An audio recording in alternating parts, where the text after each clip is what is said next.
Em nosso estudo de hoje, a lição 28 do livro Pensamento e Vida tem por título Enfermidade. Ninguém poderá dizer que toda enfermidade, a rigor, esteja vinculada aos processos de elaboração da vida mental. Mas todos podemos garantir que os processos de elaboração da vida mental guardam positiva influenciação sobre todas as doenças. Há moléstias que têm, sem dúvida, função preponderante nos serviços de purificação do espírito, surgindo com a criatura no berço ou seguindo-a por anos a fio na direção do túmulo.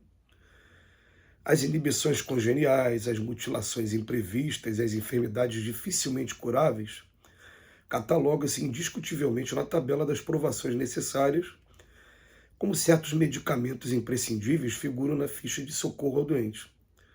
Contudo, os sintomas patológicos da experiência comum, em maioria esmagadora, decorrem dos reflexos infelizes da mente sobre o veículo de nossas manifestações, operando desajustes dos implementos que o compõem.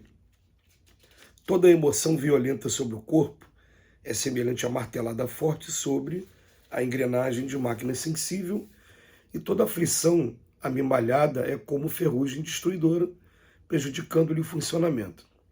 Sabe hoje a medicina que toda tensão mental acarreta distúrbios de importância no corpo físico. Estabelecido o conflito espiritual, quase sempre as glândulas salivares paralisam as suas secreções e o estômago, entrando em espasmo, nega-se à produção de ácido clorídrico, provocando perturbações digestivas a se expressarem na chamada colite mucosa. Atingido esse fenômeno primário que muitas vezes abre a porta a temíveis calamidades orgânicas, os desajustamentos gastrointestinais repetidos acabam arruinando os processos da nutrição que interessam o estímulo nervoso, determinando variados sintomas, desde a mais leve irritação da membrana gástrica até a loucura de abordagem complexa. O pensamento sombrio adoece o corpo são e agrava os males do corpo enfermo. Se não é aconselhável envenenar o aparelho fisiológico pela ingestão de substâncias que o aprisionem ao vício, é imperioso evitar os desregramentos da alma, que lhe impõem desequilíbrios alvitantes, quais sejam aqueles auridos nas decepções e nos dissabores que adotamos por flagelo constante no campo íntimo. Cultivar melindres e desgostos, irritação e mágoa é o mesmo que semear espinheiros magnéticos, a adubá-los no solo emotivo de nossa existência, é intoxicar por conta própria a tessitura da vestimenta corpórea, estragando os centros de nossa vida profunda e arrasando, consequentemente, sangue e nervos, glândulas e vísceras do corpo, que a divina providência nos concede entre os homens, com vistas ao desenvolvimento de nossa faculdade para a vida eterna. Guardemos assim compreensão e paciência, bondade infatigável e tolerância construtiva em todos os passos da senda, porque somente ao preço de nossa incessante renovação mental para o bem, com o apoio do estudo nobre e do serviço constante, é que superaremos o domínio da enfermidade, aproveitando os dons do Senhor e evitando os reflexos letais que se fazem acompanhar do suicídio indireto. Em Emmanuel, hoje, para falar da enfermidade, ele começa com uma frase bastante interessante. Ele fala o seguinte, né? A gente não pode dizer que toda enfermidade decorre da mente, mas a gente pode dizer assim, que a mente vai influenciar de maneira direta em todas as enfermidades que a gente pode ter aqui no nosso corpo. Em outras palavras, tem enfermidade que não tem a ver com a mente mesmo. Eu, por exemplo, eu estou com a garganta inflamada agora, por exemplo. Não está tendo a ver com a mente, está tendo a ver com uma epidemia que está acontecendo, um vírus, que a grande maioria das pessoas que eu conheço, dos meus amigos, tanto no ambiente religioso como no ambiente profissional, nessas últimas semanas, tiveram que se ausentar para poder se tratar. E agora chegou até a mim. Isso está sendo apenas um efeito kármico, um efeito de, vamos colocar aqui, comum a todos que estamos vivendo num mundo de expiações e provas. Agora, quando aparece uma moléstia daquela maior, como ele diz aqui, inibições congeniais, mutilações imprevistas e enfermidades dificilmente curáveis, esses três aqui, eles fazem parte da tabela de provações que a gente precisa passar desde cedo. Pode vir desde criança, pode, mas depois pode também se manifestar durante a vida e nos acompanhar por um longo curso. Essas serão moléstias, da grande maioria das vezes, decorrentes da mente, decorrente do que a gente traz como bagagem até de encarnações passadas. E o Emmanuel chama a atenção para a gente que toda emoção violenta sobre o corpo é como se você pegasse uma máquina frágil, pegasse o carro, por exemplo, e desse uma martelada no carro. Você martelou o carro, ele vai ficar amassado, ele vai ficar arranhado, vai precisar passar por um serviço aí de lanternagem, de pintura. É a mesma coisa com emoção. E a emoção a gente vai catalogar o que? A emoção da raiva, a emoção da ansiedade, a emoção, né, o que pega a gente de surpresa e que a gente deixa tomar conta da gente, esse tipo de emoção.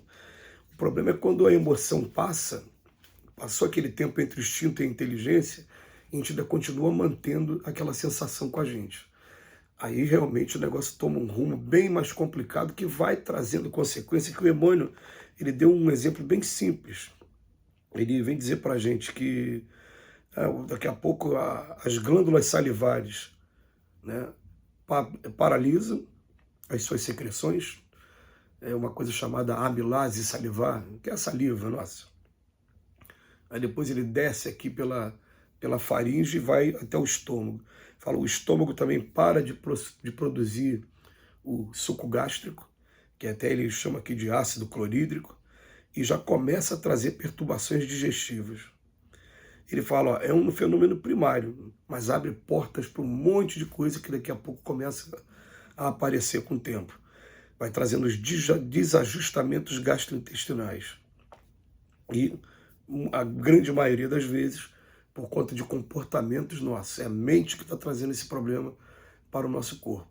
Eu já falei algumas vezes em alguns estudos, que uma das vezes que eu estive com o espírito Dr. Herman, quando o médium colocou a mão aqui nessa região minha, ele na mesma hora ele falou, meu filho, mas você ainda é tão estourado, tão explosivo dessa maneira.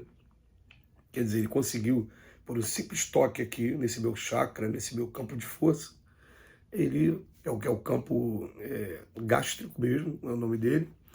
Ele, na mesma hora, ele falou, mas você, o lado emocional seu ainda está te atrapalhando.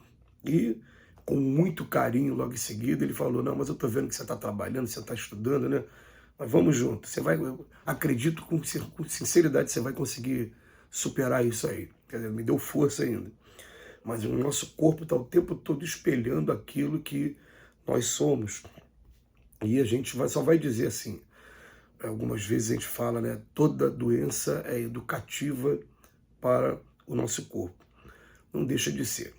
Eu estou falando assim, algumas doenças não estão absolutamente relacionadas com a mente, mas estão sendo educativas também, porque eles estão nos obrigando a cuidar, né? Estão, enfim, dentro de um cenário coletivo, público.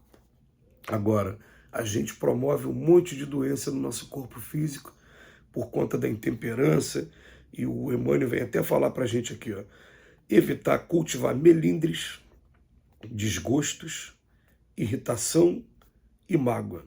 Essas quatro palavrinhas, ele fala, é o mesmo que a gente semear espinhos que vão machucando o nosso corpo aos poucos, e daqui a pouco de uma ferida pequena pode se transformar numa ferida longa que vai trazer consequências por muito e muito tempo. E ele coloca aqui,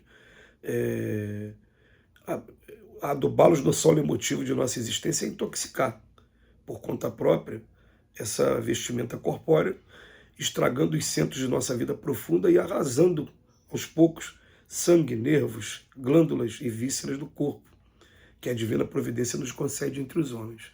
A gente lendo isso aqui na década de 40, na década de 50 é uma coisa, mas tendo hoje a medicina provando para a gente o quanto o nosso lado emocional interfere no nosso corpo, é um alerta maravilhoso para cada um de nós estudarmos a nós próprios. Que Jesus nos abençoe hoje e sempre.